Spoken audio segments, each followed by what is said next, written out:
नमस्कार दोस्तों, आपका स्वागत है यस ऑफिसर पे। दोस्तों आज एक टॉपिक हम डिस्कस करेंगे। जब से मैं यस ऑफिसर पे आया हूँ तब से टॉपिक बार-बार उठा है कि सर एक स्ट्रैटेजी बनाइए कि कैसे हम करंट अफेयर्स की तैयारी करें बिकॉज़ हमें समझ में नहीं आ रहा। कई लोग बिगिनर्स हैं, कई लोग वर्किंग क्लास में हैं और कई लोग पिछले कई साल से तैयारी कर रहे हैं लेकिन उनको अभी भी जो स्ट्रैटेजी होती है करंट अफेयर्स की उनको वो शायद नहीं पता है। तो इस वीडियो में जो आने वाले 10 से 15 मिनट होंगे वहाँ पर हम डिस्कस करेंगे कि करंट अफेयर्स आप कैसे प्रिपेयर करें, ख़ास तौर पे बैंक एग्जामिनेशंस के, बैंक, इंश्योरेंस, आरबीआई, नबार्ड, उन एग्ज़ाम्स के लिए करंट अफेयर्स की तैयारी आप कैसे करें। तो इस वीडियो में हम उसकी चर्चा आपके साथ करेंगे। तो जो आज हम सवाल डिस्कस करने आए हैं वो है करंट अफेयर्स का, वो है जनरल अवेयरनेस का। तो मुद्दा यहाँ पर ये आता है दोस्तों कि एक वर्ड है जिस वर्ड के कई सारे मायने हैं। जैसे कि एसएससी की बात करें तो वहाँ पर जनरल अवेयरनेस एक वर्ड आता है, बैंक में भी आता है, लेकिन बैंक के अंदर इसके साथ ऐड हो जाता है बैंकिंग और फाइनेंशियल अवेयरनेस, ठीक है? और मेजरली बैंकिंग, फाइनेंशियल अवेयरनेस और जनरल अवेयरनेस, इनसे मिलकर आपका बनता है current affairs. Because current affairs अगर आपको आती है, अगर आप करंट अफेयर्स के मास्टर बन जाते हैं बैंक स्पेसिफिक एग्जामिनेशंस के लिए, तो आपके आराम से एग्ज़ाम्स निकल जाएँगे। तो हमारा जो आज का फोकस रहेगा वो इन 6 पिलर्स पे रहने वाला है। पहला है जो एकदम ही बिगिनर्स हैं, जिनको एकदम आइडिया नहीं है पेपर कैसा आता है, कैसे नहीं आता है, तो उनके लिए डिस्कस करेंगे वेटेज क्या है, इंपॉर्टेंस क्या है करंट अफेयर्स का। दूसरा, क्या करंट अफेयर्स के वो स्तंभ हैं, वो पिलर्स हैं जो कि करंट अफेयर्स को एक संपूर्ण तैयारी के लिए, कंप्लीट प्रिपरेशन के लिए इंपॉर्टेंट हो जाते हैं। थर्ड, जो कि हिंदी में कहूँ तो यक्ष प्रश्न, और जो एक अकीलीज़ हील होती है कई कैंडिडेट्स की, कई एस्पायरेंट्स की, कि क्या तैयारी कितना करूँ मैं? 3 महीना, 4 महीना, 6 महीना, तो कितनी मुझसे तैयारी होती है? चौथा सवाल जो कि हाल-फिलहाल बहुत ज़्यादा ये डाउट पैदा करता है, कि अगर मैं वन लाइनर्स पढ़ लूँ या मैं अगर डायरेक्ट करंट अफेयर्स पढ़ लूँ, क्या काम चल जाएगा? या फिर मुझे स्टेटमेंट टाइप क्वेश्चंस या फिर पूरे डिटेल्स पढ़ने पड़ेंगे? और सोर्सेज क्या-क्या हैं? बहुत अच्छा सवाल है। और आखिरी में फाइनल स्ट्रैटेजी क्या है और किन पॉइंट्स को आपको याद रखना है या फिर किन पॉइंट्स का आपको ख्याल रखना है पूरे साल, क्योंकि इस पूरे साल एग्जामिनेशंस आपके लगातार होते रहेंगे, तो उनका ख्याल रखा जाएगा। तो ये वीडियो जो है ना सिर्फ आपकी आज की तैयारी के लिए है, बल्कि आने वाले जो भी पेपर आएंगे बैंक्स के, चाहे वो एसबीआई क्लर्क का तो खैर हो ही रहा है, चाहे एसबीआई पीओ का आए, आरआरबी पीओ क्लर्क का आए, आरबीआई ग्रेड बी हो, या फिर और अच्छा आरबीआई ग्रेड बी में भी हम प्रीलिम्स की बात कर रहे हैं, ठीक है? बाकी मेंस की बात कर रहे हैं। और चाहे आपका आईबीपीएस पीओ ही क्यों ना हो या फिर एलआईसी एग्जामिनेशन से क्यों ना हो, उन सब की बात हम यहाँ पर, इंश्योरेंस एग्जाम क्यों ना हो, उन सब की बात हम यहाँ पर आपके साथ कर रहे हैं। तो चलिए शुरू करते हैं। सबसे पहले बात करते हैं वेटेज की। तो जिन एग्जाम्स पर हम फोकस इस वीडियो में करेंगे, जो कि सबसे फ्लैगशिप एग्जाम्स हैं हमारे बैंक के, और हम बैंक पे ही फोकस करेंगे इसमें, वो हैं आपके 3 बड़े एग्जाम। पहले हम बात करें पीओ की, तो एसबीआई पीओ है जहाँ पर 50 क्वेश्चंस होते हैं, 60 मार्क्स के होते हैं, और यहाँ पर टाइमर होता है 45 मिनट्स का। फिर आईबीपीएस पीओ आता है, 40 क्वेश्चंस होते हैं, 40 मार्क्स होते हैं, और यहाँ पर टाइमर होता है 35 मिनट्स का। टाइमर का मतलब होता है कि इतने टाइम में आपको ये सेक्शन अटेम्प्ट करना है, उससे ज़्यादा आपको टाइम नहीं मिलेगा। ये एक टेस्टमेंट है एग्जाम्स का, बैंक एग्जाम्स का, कि बैंक एग्जाम्स ना सिर्फ टेस्ट करते हैं आपका स्पीड, एक्यूरेसी, जिसका पूरा मकसद होता है टाइम मैनेजमेंट। बिकॉज एक बैंकर को टाइम मैनेज करना आना चाहिए, तो उसको टेस्ट किया होता है। आरआरबी पीओ इन तीनों में से इकलौता है जहां पर 40 क्वेश्चंस होते हैं, 40 मार्क्स होते हैं, और वहां पर कोई भी टाइमर एज सच जो है वो आपका नहीं होता है। लेकिन जैसे हम जाते हैं क्लर्क में, तो एसबीआई क्लर्क में 50 क्वेश्चंस, 50 मार्क्स, 35 मिनट्स का टाइमर होता है। आईबीपीएस क्लर्क में 50 क्वेश्चंस, 50 मार्क्स, टाइमर 35 मिनट्स का होता है। आईबीपीएस आरआरबी असिस्टेंट में 40 क्वेश्चंस होते हैं, 40 मार्क्स के होते हैं, और यहाँ पर कोई भी टाइमर आपका नहीं होता है। अब आप एक अंतर देख लीजिए यहाँ पर, कि जो नंबर ऑफ क्वेश्चंस है उनमें भी अंतर आ गया। हम यहाँ पर जनरल अवेयरनेस की, यानी कि करंट अफेयर्स, बैंकिंग, स्टैटिक की बात कर रहे हैं, तो अंतर आ गया कि लार्जली जो पीओ एग्जाम्स होंगे वहां पर मैक्सिमम 50 क्वेश्चंस आते हैं 60 मार्क्स के एसबीआई पीओ में, बिकॉज वहां पर बैंकिंग, फाइनेंशियल अवेयरनेस का एक बहुत बड़ा रोल रहता है। बाकी पेपर्स में 40 क्वेश्चंस पीओ में रहेंगे, लेकिन क्लर्क में आप देखोगे तो वहां पर एसबीआई क्लर्क और IBPS क्लर्क में 50 क्वेश्चंस 50 मार्क्स, 50 को 50 मार्क्स, और टाइमिंग भी आपका काफ़ी एकदम सेम 35 मिनट्स का होता है। IBPS आरबी असिस्टेंट में 40 क्वेश्चन 40 मार्क्स से होते हैं, लेकिन वहाँ पर कोई भी टाइमर आपका नहीं होता है। अब आते हैं सेकेंड हमारे एजेंडा पर। सेकेंड एजेंडा हमारा है कि जनरल अवेयरनेस के पिलर्स आपके कौन कौन से हैं। मेरा पर्सनल मानना है, क्योंकि मैंने एग्ज़ाम्स दिए हैं, एग्ज़ाम्स निकाले हैं, और मैंने सालों साल ये चीज़ देखी है कि सबसे जो निगलेक्टेड चीज़ आपके लिए हो सकती है, जो आप गलती करते हो निगलेक्ट करके, वो होती है बैंकिंग एंड फाइनेंशियल अवेयरनेस। आप चाहे पीओ भी दे रहे हो या फिर क्लर्क भी दे रहे हो, ऐसा नहीं है कि क्लर्क में नहीं आएगा, लेकिन ये क्योंकि कई लोग को टफ लगता है, कई लोग को जो टर्म्स है या फिर जो डेटा है सो कॉल्ड वो पढ़ना उनको टफ लगता है, तो वहां पर उनको दिक्कत आती है। लेकिन सर्वोपरि सबसे ऊपर टॉप ऑफ द हीप जो होता है वो बैंकिंग एंड फाइनेंशियल अवेयरनेस होता है। सेकेंड नंबर पे जो मैंने थोड़ा सा यूनिक चीज निकाली है वो है इंडिया बेस्ड करंट अफेयर्स। पिछले काफ़ी सालों में काफ़ी खबरें होती हैं जो देश के अंदर की होती हैं, जो रेलेवेंट होती हैं, जिन पे सवाल आपके बनते हैं, उन्हें कहा जाता है India based current affairs. Third होता है अदर करंट अफेयर्स, जिसमें इंटरनेशनल करंट अफेयर्स की बात भी करेंगे, हम बाकी एस्पेक्ट्स की बात भी करेंगे। मेरा यहाँ पर करंट अफेयर्स को इन दोनों केस में इंडिया और अदर करने का मकसद ये था कि इनका जो प्रेफरेंस है, इनकी जो प्रायोरिटी है, that should be the maximum. Because please understand, the bank examinations are a game of is basically a game of choosing. It is not a game of attempting everything. बात समझना, जब आप paper attempt करोगे तो पहले आपको choose करना पड़ेगा, पहले आपको प्रायोरिटी रखना पड़ेगा किन सवालों के जवाब आपको देने हैं, या आपको ध्यान देना पड़ेगा तैयारी के समय कहां से मेजर चंक ऑफ क्वेश्चंस आते हैं। तो लार्जली अगर हम पीओ लेवल की, अगर हम पीओ को लेकर चले, because we should always aim higher, तो वहां पर इन दो कैटेगरीज में सबसे अधिक सवाल आपके आते हैं। चौथे पे आता है events in 2023। Event based questions बेटा ना बहुत आते हैं, बहुत ज़्यादा आते हैं। जैसे कि अगर हम इस साल की बात करें तो हम आगे बताएंगे आपको कि जो जो इवेंट्स होने वाले होंगे या हो चुके होंगे, जो इंपॉर्टेंट होंगे, उन पर कोई ना कोई क्वेश्चन तो आता ही आता है। और फिर आखिरी में आता है स्टैटिक अवेयरनेस, जिसे मैं खुद ऑनेस्टली बताऊं ज़्यादा फोकस नहीं करता हूं, बिकॉज ये आखिरी में करना चाहिए। अगर आपका करंट अफेयर्स तैयार है तो आपका स्टैटिक अवेयरनेस भी तैयार होगा। एग्जाम्पल के तौर पर the military landscapes of Marathas, इसे इंडिया ने along with Ahom kingdoms officially nominate किया है to the UNESCO world heritage site status के लिए। अब ये दोनों ही चीज़ें जो हैं, चाहे वो अहोम मैदम्स हो, माफ़ करिए अहोम मैदम्स हो असम के, या फिर आपके ये किंगडम्स हो, दोनों ही आपके जो हैं वो स्टैटिक जीके का पार्ट है। भाई वहीं पर रहेंगे। स्टैटिक क्या होता है कि भाई ताजमहल आगरा में है, ऐसा नहीं कि आगरा से उठकर वो झुमरी तलिया चला जाएगा, या फिर अगर बड़ा इमामबाड़ा लखनऊ में है, ऐसा नहीं है फुर्सत में निकलकर कानपुर चला जाएगा, ऐसा नहीं होगा ना। तो जो चीज़ स्टैटिक है वो स्टैटिक जीके होती है, लेकिन उनमें से जो जीके न्यूज़ में है वो आपका स्टैटिक अवेयरनेस बनता है। ठीक है, अगर आप इन दो तीन चीज़ों पे काम कर भी लोगे तो ये काम तो आराम से हो जाएगा, आपको अलग से इसको करने की ज़रूरत नहीं है।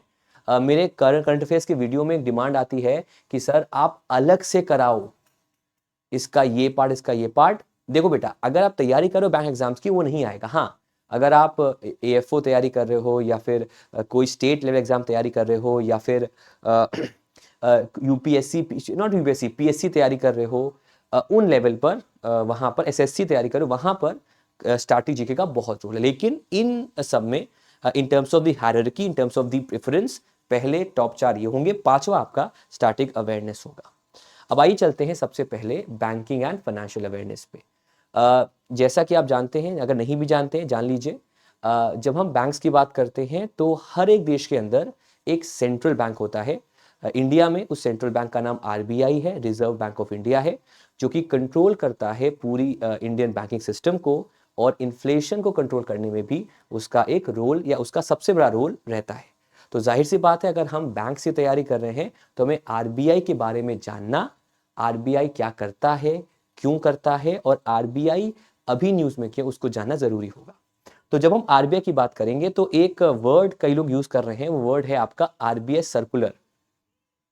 उसको मैं क्लैरिफाई कर दूं आपके लिए। आरबीआई की एक वेबसाइट होती है बेटा, rbi.org.in।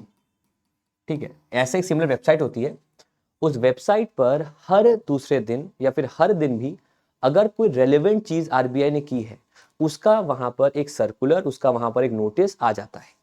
ठीक है, अब अगर मैं ये कहूं कि आरबीआई सर्कुलर पढ़ लो, तो वो सही भी है गलत भी है। सही कैसे है? बिकॉज काफी सारे क्वेश्चन सर्कुलर से बनेंगे, लेकिन जब हम सर्कुलर की बात करते हैं ना, तो हमें डिवाइड करना पड़ता है उसको कई चीजों में। जैसे कि मैं आप एग्जांपल दूं कि सर्कुलर दोस्तों, उसको मैंने पर्सनली जो है डिवाइड किया है, एक तो जो मॉनेटरी पॉलिसी रिलेटेड है, क्योंकि देखो यार बहुत आसान है ये जानना, ये समझना कि सर्कुलर पढ़ लो, लेकिन आपको समझना पड़ेगा पढ़ना क्या है उसमें। बिकॉज बात समझो, हमें कम समय में अधिक कंटेंट याद रखना पड़ेगा, हमें कम समय में अधिक कंटेंट समझना पड़ेगा। समय बहुत ज्यादा नहीं होता है किसी भी एग्जाम को लेकर, 3 महीने का होता है, 4 महीने का होता है। मान लो अभी शुरू करो और एसबीआई तैयारी करो या फिर आईबीपीओ करो, 6 से 8 महीने का होगा। लेकिन भाई उसमें आपको समझना पड़ेगा कि जीए एक सब्जेक्ट है, सिर्फ जीए नहीं पढ़ना है आपको। तो अगर हम आरबीआई सर्कुलर की बात करें, तो मॉनेटरी पॉलिसी बेस्ड सर्कुलर जो होते हैं, या फिर जो पेनल्टीज आरबीआई पोर्ट्रे करता है, जो देता है पेनल्टीज देता है, जो लाइसेंस ये एलोकेट करता है, नंबर 3। नंबर 4, खास तौर पे डिजिटल बैंकिंग को लेकर जो इसके अपडेट्स आते हैं। डिजिटल बैंकिंग में क्या आ जाता है? एनपीसीआई आ जाता है, यूपीआई आ जाता है, और जो एनपीसीआई के प्रोडक्ट्स हैं वो आ जाते हैं आपके, उनको पढ़ना पड़ेगा। इसके अलावा इनकी जो रिपोर्ट्स आती हैं उनको पढ़ना पड़ेगा। कम से कम इतनी चीजें तो आपको इनमें पढ़नी पड़ेगी, जो कि डेली बेसिस पर हम मॉर्निंग करंट अफेयर्स में पढ़ा रहे हैं आपको, वो यहां पर रहता है। तो वो हो गया आपका आरबीआई न्यूज। ठीक है जी। सेकंड होता है बैंक्स इन न्यूज। बड़े बड़े जो पब्लिक सेक्टर बैंक है, या जितने भी पब्लिक सेक्टर बैंक है और जो प्राइवेट सेक्टर बैंक है, खास तौर पे उन्होंने पिछले 6 महीनों में, 8 महीनों में क्या क्या चीजें की हैं, उनको लेकर सवाल बनेगा। अब मैं एग्जांपल देता हूं आपको, और मैं वही जब अभी नोट बना रहा था अपने अपने पैड पे, अपने टैबलेट पे, तो वहां पर भी मैंने वही नोट्स बनाए हैं। तो उन नोट्स में मैंने यही लिखा हुआ है कि भाई जब बैंक से न्यूज की बात करेंगे ना, तो बैंक की न्यूज अलग चीज हो जाती है। बिकॉज बैंक की न्यूज में ना सिर्फ हमें बैंक पढ़ना है, फॉर एग्जाम्पल कई लोग कहेंगे कि सर बैंक के हेडक्वार्टर्स पढ़ने हैं या बैंक के सीईओ पढ़ने, नहीं। अगर कोई सीईओ बदला है वो पढ़ना है, या अगर कोई हेडक्वार्टर्स बदले हैं वो पढ़ने हैं, या कोई नई सब्सिडरी बनी है उसका नाम चेंज हुआ है वो पढ़ना है। वो अगर चेंज होगा तो ही पढ़ना पड़ेगा, अलग से उसे पढ़ने की जरूरत आपकी नहीं है। तो देखो मैं यहां पर आपको दिखा देता हूं ताकि आपको याद रहे।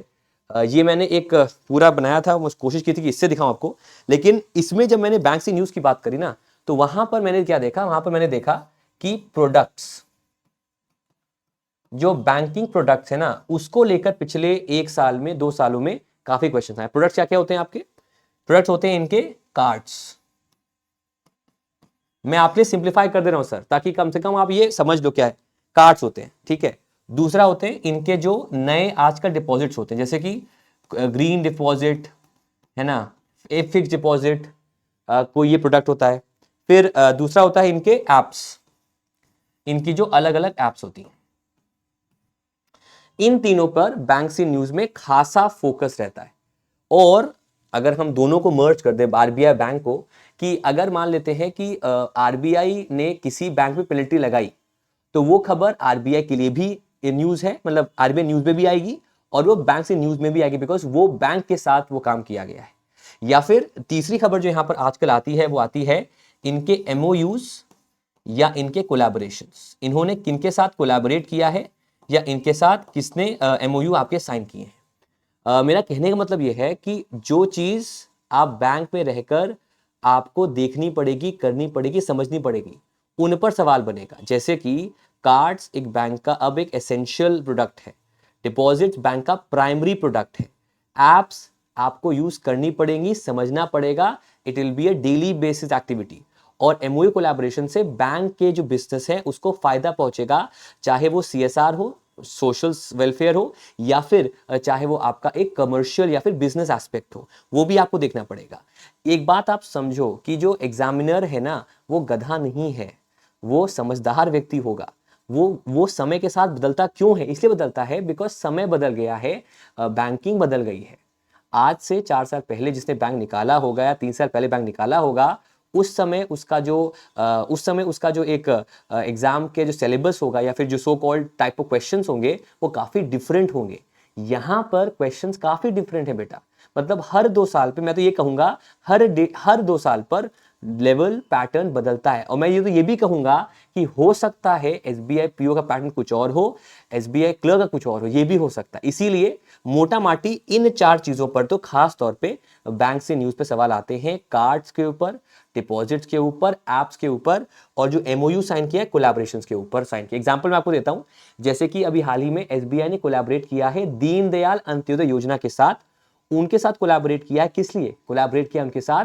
फॉर स्वयं सिद्ध। या फिर अभी हाल ही में अगर हम कोलैबोरेशंस की बात करें तो अभी हाल ही में यूनियन बैंक ऑफ इंडिया ने कोलैबोरेशन की एमओयू साइन किया है और कोलैबोरेशन किया है with ISB Hyderabad for build for better.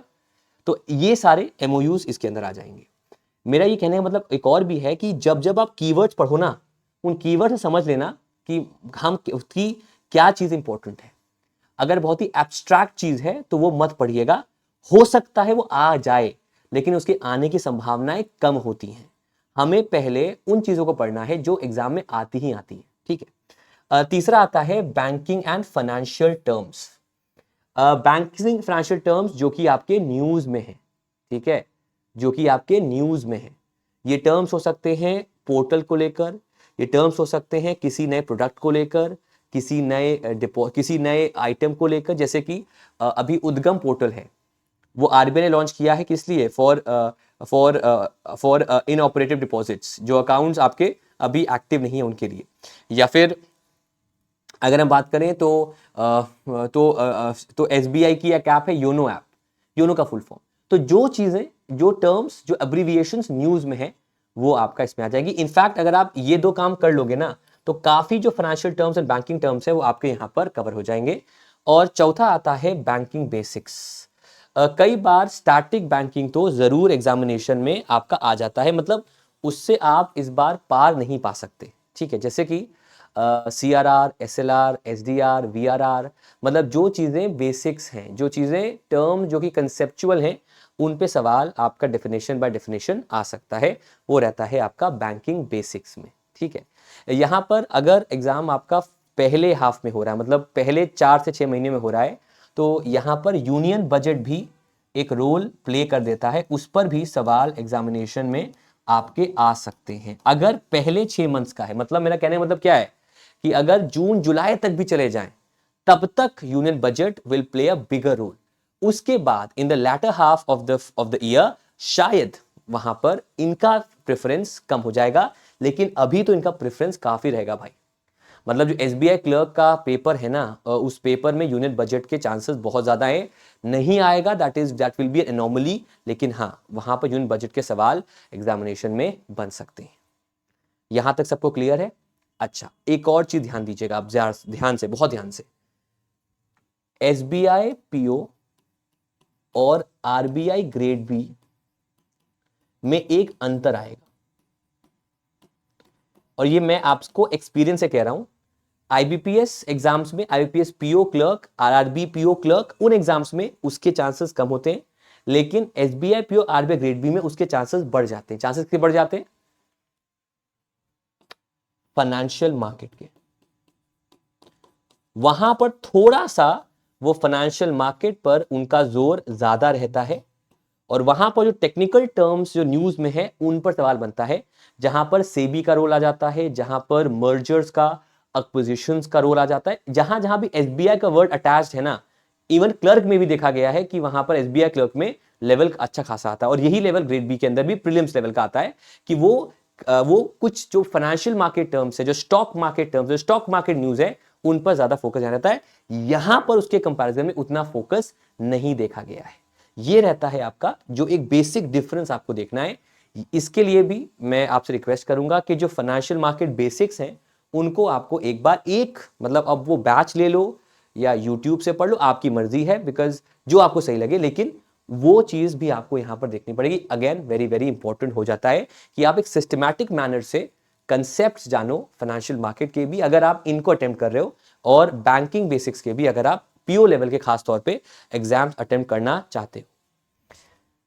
फिर दोस्तों अगर हम बात करें इंडिया बेस्ड करंट अफेयर्स में, तो बेसिक है, पहला है नेशनल करंट अफेयर्स, दूसरा है गवर्नमेंट स्कीम्स। गवर्नमेंट स्कीम्स में भी दो तरह की स्कीम्स मैं यहाँ पे बताऊंगा आपको। एक होती हैं फ्लैगशिप, मतलब जो सबसे पॉपुलर स्कीम्स होती हैं। एग्जाम्पल क्या हो सकते हैं इसके?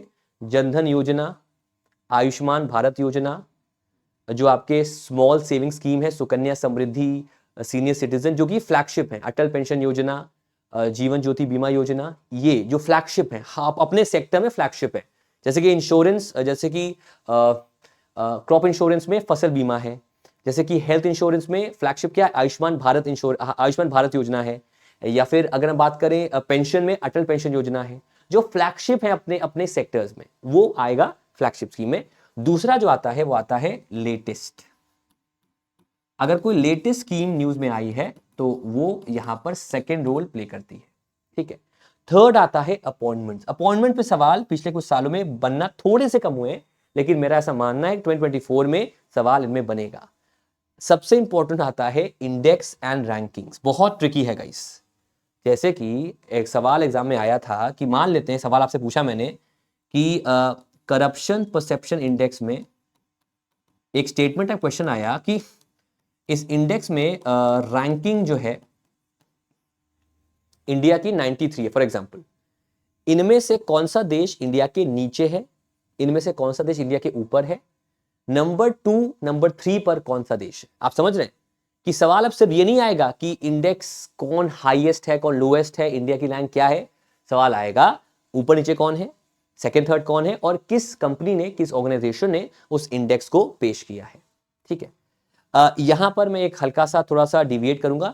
इंडेक्स आपके इंडिया बेस भी आएंगे और इंडिया के बाहर के बेस भी आएंगे। जैसे कि for example they can also tell you to rate these companies based on their market capital, based on their market share. जैसे कि पिछला एक सवाल आया था कि ज़ेरोधा है, ग्रो है, इनमें से टॉप 3 कंपनीज कौन सी हैं, या फिर क्रिप्टो करेंसी अडॉप्शन में एनालिसिस रैंकिंग्स में टॉप 3 कंट्रीज कौन सी हैं। तो वो सवाल भी इंडेक्स रैंकिंग्स के अंदर आ जाते हैं। और फिर सबसे आसान चीज, लेकिन सबसे अगर आप ऑर्गेनाइज्ड हो, अगर आप कंसिस्टेंट हो करंट अफेयर्स में, तो ये तो आपका बाय हाथ का खेल है, वो जीडीपी फोरकास्ट। ये हर महीने, मतलब मैं कहूं हर क्वार्टर में इसमें अंतर आता है, हर क्वार्टर में इसमें जो है वो अंतर आता है। और सर आप पकड़ लेते हो कि यार कैसे करें। उसका तरीका यही है, रेगुलर बेसिस पर करंट अफेयर्स को पढ़ना और उनके क्विज देना। वहां पर जीडीपी जो भी आता जाएगा वो करते जाएंगे। तब भी मैं आपकी हेल्प के लिए एक लिस्ट दे देता हूं यहां पर। उनको तो आपको एक लिस्ट बना लो अलग से कॉपी में, और उनके बारे में तो एक बार आप पढ़ लेना ध्यान से, ठीक है। जैसे कि अगर हम बात करें तो वर्ल्ड बैंक, अच्छा वर्ल्ड बैंक नहीं, सबसे पहले NSO, RBI, world bank, IMF, ADB, OECD, UN, ठीक है, UN, Fitch, Moody's, S&P, DBS, Nomura,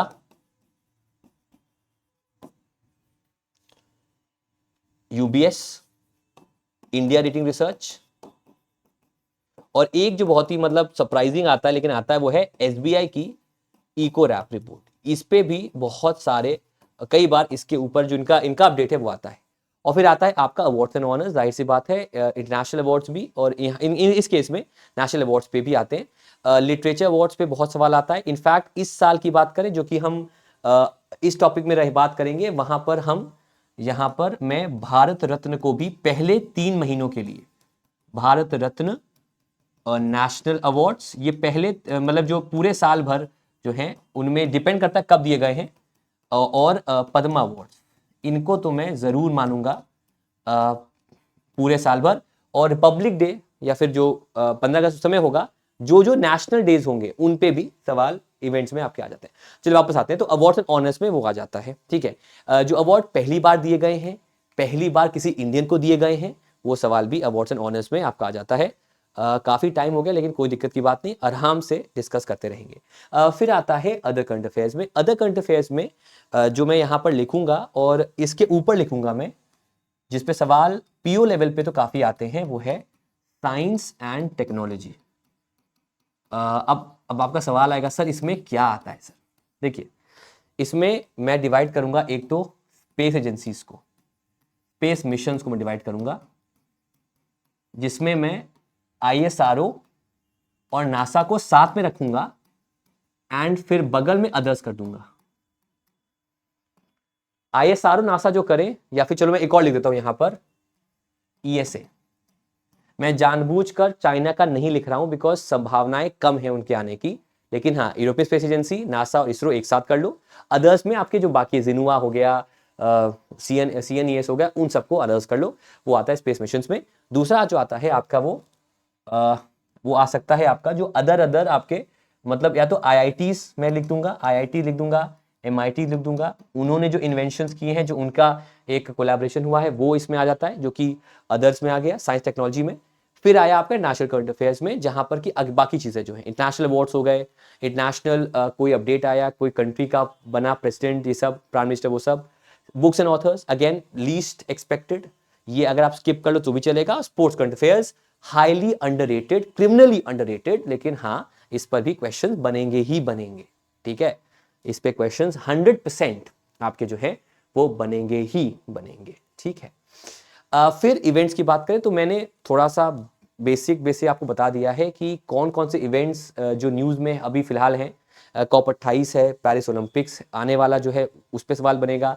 AI एक ऐसा बज़वर्ड है जो एक इवेंट है, बिकॉज AI हर जगह हो रहा है ना, हर जगह हम AI की बात कर रहे हैं, तो AI को लेकर कुछ भी कहीं भी कैसे भी आपको पढ़ना पड़ेगा। फिर इलेक्शन जो होंगे हमारे इस साल, उस पर आने वाले एग्जाम से सवाल बनेगा।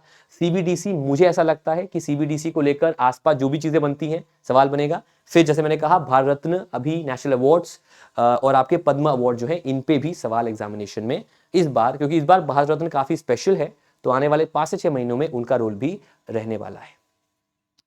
फिर आते हैं लीस्ट, जो लोग प्रिपेयर करते हैं या फिर इसके बाद जो प्रिपेयर करते हैं वो इनमें आते हैं। जैसे कि GI टैग्स की बात करेंगे, रामसर साइट्स की बात करें, इनमें हम उन चीज़ों की बात करेंगे जो पेपर में, जो कि न्यूज़ में है। अभी पिछले साल, अभी मतलब दिसंबर की ही बात करें तो सवाल आया था किश्तवर सैफरन कौन से स्टेट का GI टैग है।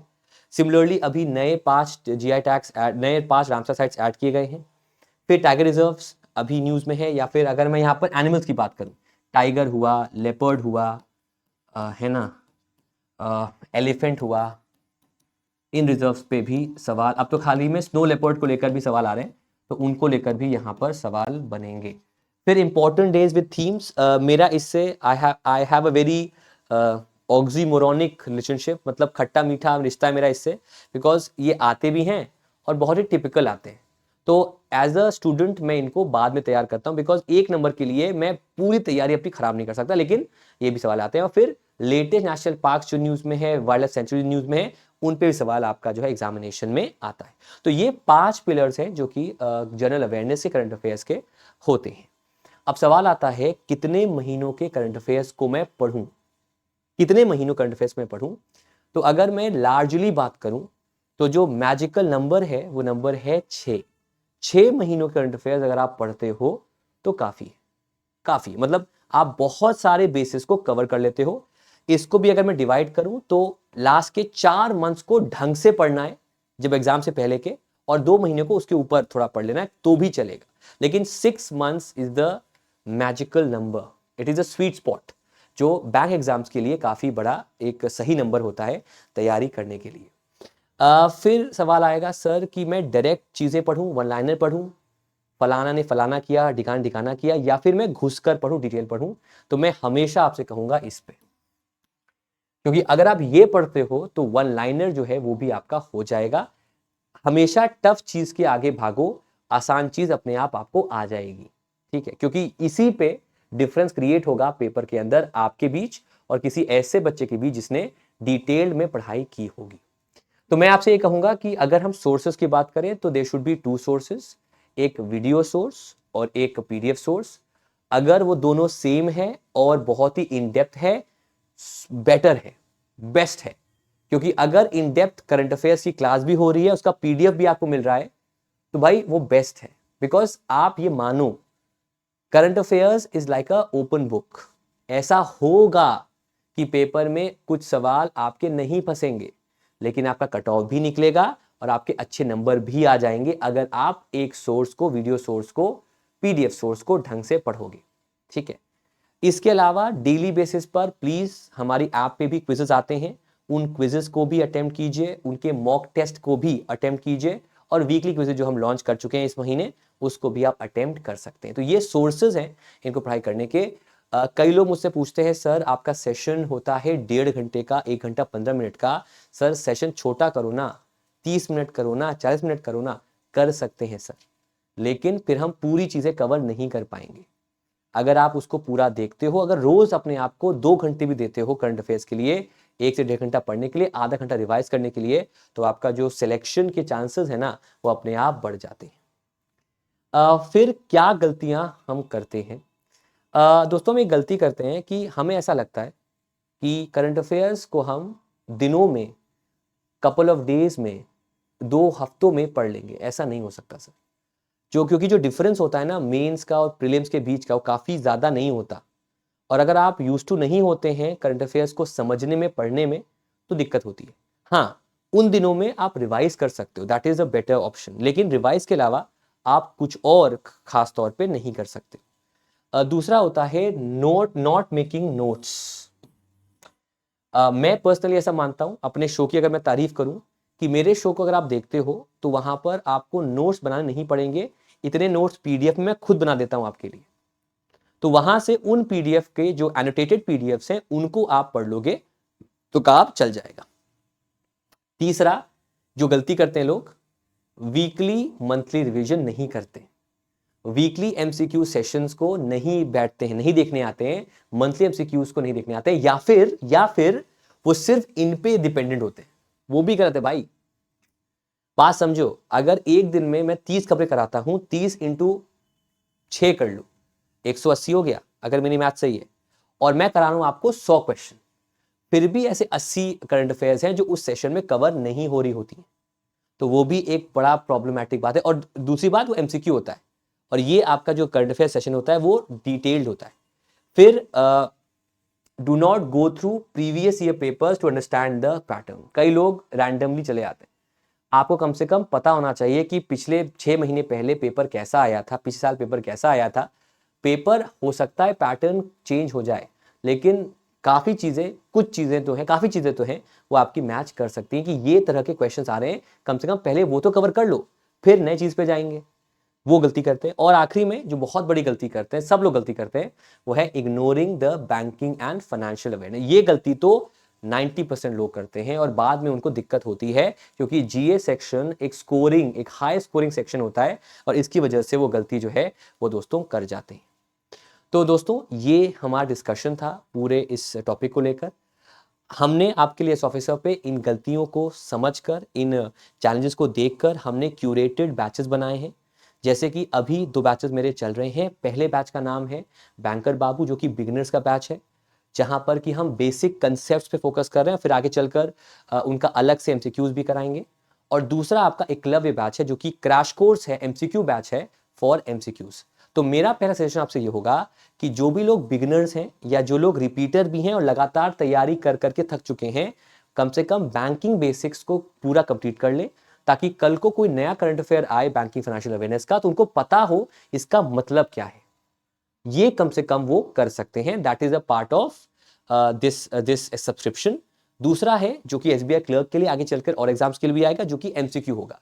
लेकिन एमसीक्यू तभी करें जब आप डेली करंट अफेयर्स अटेम्प्ट कर रहे हैं और बैंकिंग बेसिस आपका क्लियर है। इसके लिए आप यूज कर सकते हैं कोड KP10। उस कोड को यूज करके आप मेरा जो बैचेस हैं उस पर 10% डिस्काउंट जो है उसे अवेल आप लोग कर सकते हैं। दूसरा, अगर आपको तैयारी करनी है ओवरऑल, उसके लिए ऑलरेडी हमारे पास एक कंप्लीट सब्सक्रिप्शन है, जहां पर आपको यूज करना है कोड KP10। इस कोड को यूज करके आप 10% डिस्काउंट इन सारे सब्सक्रिप्शन पर एक साथ पा सकते हैं। So with this we will come to an end. Thank you so much everyone for coming. मुलाकात करेंगे अब आपसे हम कल सुबह 7:45 से 8 AM के बीच, जब हम आपके लेकर आएंगे डेली करंट अफेयर्स का सेशन। उम्मीद करता हूं आपको समझ में आ गया होगा। अब डिसाइड आपको करना है तैयारी कैसे करनी है। अगर आपके लिए बहुत ओवरवेलमिंग है, हम आपके लिए हैं। अगर आप कंसिस्टेंट हैं, डेली करंट अफेयर्स आपके सेशन आ रहा है। अगर आपको बैंकिंग बेसिक्स पढ़ने, उसके लिए ऑलरेडी एक बैच चल रहा है, उसका सेकेंड बैच चल रहा है, वो भी आप अवेल कर सकते हैं। उम्मीद करता हूं कि आपकी प्रॉब्लम सॉल्व होने की कोशिश मैंने की होगी और आपको कम से कम क्लैरिटी मिली होगी कि करियर या फिर जो पेपर का जो जीए का सिलेबस है उसको कैसे प्रिपेयर करना है और कैसे उस चीज़ को उसमें हाई स्कोरिंग नंबर जो है उन्हें अटेम्प्ट करना है। So thank you so much everyone for coming and bye bye guys, take care and आपसे मुलाकात करेंगे अब हम कल सुबह। तब तक के लिए thank you so much everyone and take care guys, bye bye.